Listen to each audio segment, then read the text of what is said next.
কার্মা গ্রুপের 25% share holder, যার বর্তমান বাজার মূল্য আছে 10,000 কোটি টাকা। আর তুমি কিনা মির্জাবাড়ির থালা বাসন মাজো? সিরিয়াসলি? আচ্ছা, গোলামের সাথে যে কথা বলতেছে ওই লোকটা কে ভাইয়া? ওই লোকটা আমি তো ঠিক চিনতে পারতেছি না রে। আমি চিনতে পেরেছি।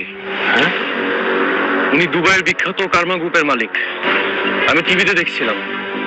কিন্তু ওনার সাথে গোলামের কি সম্পর্ক?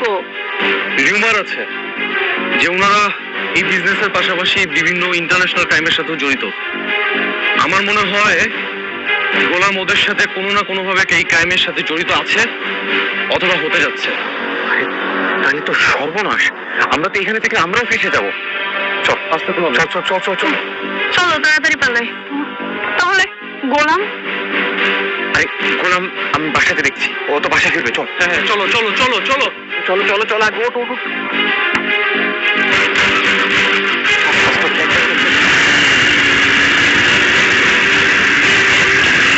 কার্মা গ্রুপের মালিক ছিলাম আমরা তিনজন, আমি, তোমার বাবা আর দাউদ খান।